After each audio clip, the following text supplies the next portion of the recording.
Mario has been a gaming icon for decades and has been in more games than can be counted. Although no year in recent memory has gone past without some type of Mario game being released, serious fans will remember the nearly decade-long drought of original Mario platformers. From 1997 to 2005, there was only one new Mario platformer released, Super Mario Sunshine. During the second part of this drought, following Sunshine's release, the mysterious Super Mario 128 was the main focus of the fanbase. No concrete information was given on the game. Eventually, series creator Shigeru Miyamoto claimed it had simply been a series of test concepts that were never intended to be an actual game. The mystery faded from memory as the Mario drought was over, and most people forgot about the game that had once been the center of every Mario fan's imagination. The Mario drought corresponded with a bad era for Nintendo in terms of console sales. The Nintendo 64 and GameCube did not have the financial success of the earlier Nintendo Entertainment System and Super Nintendo, or also the later Wii. For a very proud company that relied solely on video games to make money, this was quite upsetting for the higher-ranking employees that were attached to the company and felt its success or failure reflected on them personally. Mario started working on a sequel to the 1996's Super Mario 64 shortly after the game was released. But during the late 90s, it became clear that Nintendo was not winning the console war. The sequel was restarted from scratch, since the company believed that it was not substantial enough. It was not a substantial enough improvement over the original to turn the tides of the market battle. Seeing the generally more realistic and violent games on Sony's PlayStation, the market leader, Nintendo, considered making a Mario that was closer in tone to what the public seemed to want. There was quite a bit of internal conflict over how far to go with this new direction, and the new Mario was clearly not going to be ready until Mario's next console, the GameCube. The only hint of this that was released to the public was a comment by Miyamoto that he thought Mario and Luigi should act more like grown-ups in their games for the GameCube. The new Mario project was ultimately split into two games: Luigi's Mansion, which reflected the darker tone that many felt the series should turn to, and Super Mario Sunshine, which went in the complete opposite direction. Both were released within a year of the GameCube, and Nintendo felt confident that their new system of Mario games would return them to their former glory as king of the video game market. As those familiar with the gaming history know, they didn't. The GameCube did even worse in market share than the Nintendo 64, and the mass market shifted even more toward violent, realistic games. During this period, the somber mood at Nintendo intensified and the darker Mario project was revived, this time code named Super Mario 128. It isn't clear exactly what happened at Nintendo during this period. As we know, nothing called Super Mario 128 was ever released or publicly shown. The source revealed that the eternal strife at Nintendo during the later N64 era refused to discuss what was happening during the time of the GameCube's failure, but released a prototype of Super Mario 128 online that can be played on the Wii Homebrew channel. The following is a recollection of my time playing it. The game was clearly an early beta. The title screen was nothing but white text saying Super Mario 128 against a black background. There were no options menu or save file selection either.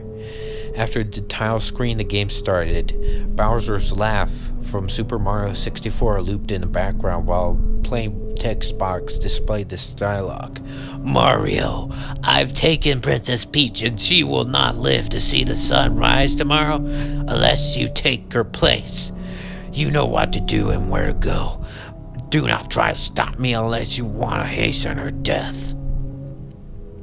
The game certainly was going for darker tones. After I made the text box go away, I was thrust right into gameplay. The first thing I noticed was Mario's character model.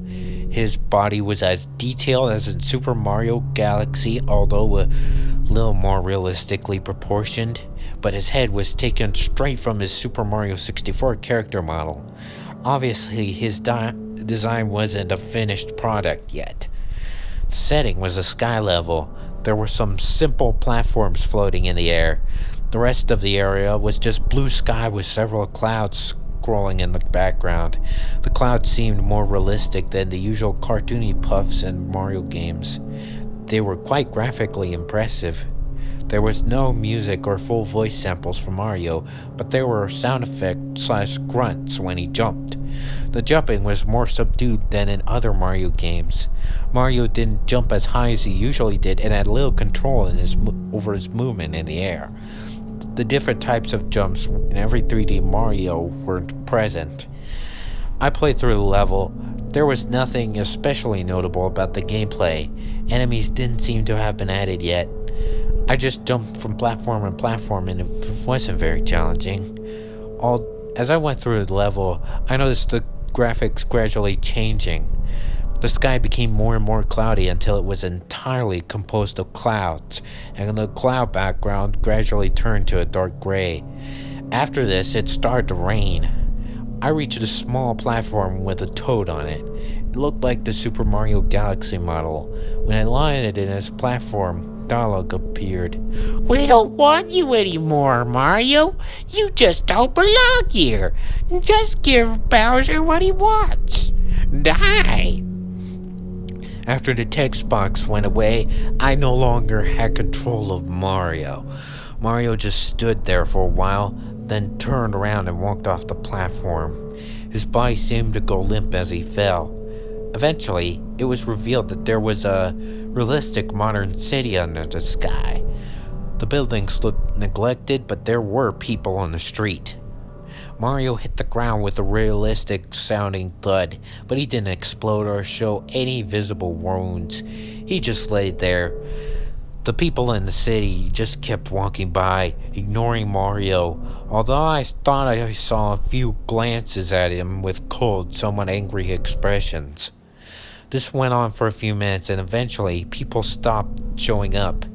Mario got up. I was back in control, but he couldn't jump at all and had a reduced walking speed. The large buildings of the city didn't appear to be interactive, so I just kept walking down the street for a while. Eventually, I found a small house that seemed out of place among the larger buildings. When I approached the door, Mario opened it. The screen went white, and some black text appeared. House of Torn Memories. This seemed to be the level title. When I pressed the button, the screen faded back to Mario. He was inside the house from before. Everything seemed bigger than it should. It wasn't gigantic, but scaled as if Mario was a very small child. The house was filled with normal objects covered in dust and signs of neglect. There were no people on the ground floor, just things like broken lamps and rotting food. I found a door that opened to a set of stairs going down, leading to a basement. In the basement, I found a dilapidated couch and a broken TV. However, what really caught my attention was what was on the couch. Two skeletons that appeared to be children. Judging by their size, due to the scale of the house, they were still larger than Mario. I was starting to get really disturbed by now. How had a Mario game containing this been programmed to this extent? I went up to the skeletons and tried pressing buttons to interact with them and the TV, but nothing seemed to happen. I was about to turn around and look elsewhere when I was nearly scared to death by a definitely loud crash coming from the game. What appeared to be Bowser seemed to have broken through the floor from below and landed in front of Mario. I say appeared to be because this was nothing like the way Bowser is usually rendered. The reptilian monster in the game had Bowser's basic brownish yellow and green color pattern, but it looked far more threatening than any Bowser model I'd seen before. It was not proportioned like the Bowser I knew.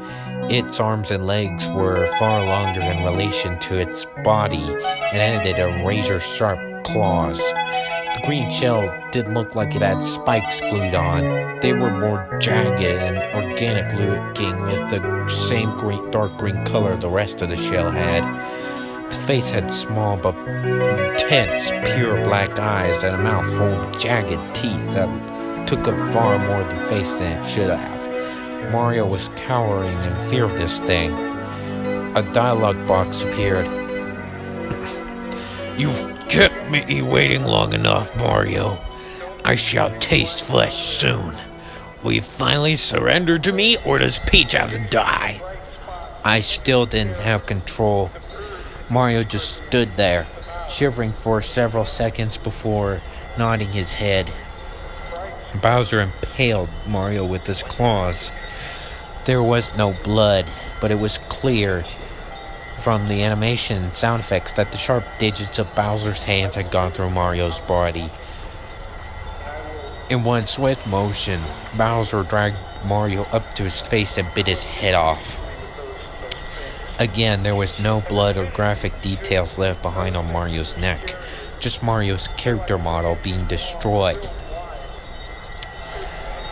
The screen faded to black. In white text, another level name appeared. Mario's Eternal Home.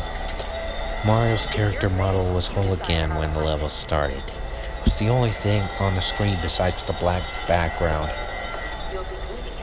It was floating as if in space. I could somewhat control it, but it felt more like I was deciding the general direction in which Mario would tumble than fully controlling him. As I drifted towards no apparent destination, voices faded in. There were echoing, deep voices that telling Mario that he was worthless, that the world no longer had any use for him, and everyone would be better off if he was dead. High-pitched crying was layered onto the voices after a bit. It sounded like it was supposed to be Mario's cries. This really disturbed me, and I found myself fighting back tears. For reasons I couldn't understand, this was affecting me on an emotional level. The voices in aimless wandering went on for several minutes until I spied a light gray speck in the distance. I moved towards it. It took a very long time to reach and grew much closer at a much slower rate than it should have. When it was close enough to make out, I saw that it was a tombstone. It was a very clean one with cracks in several places. When I got right next to the tombstone, I could see writing on it. I turned the system off right after reading it. I'm not gonna play the beta or hack or whatever this was again. There was a single word written on a tombstone. Innocence.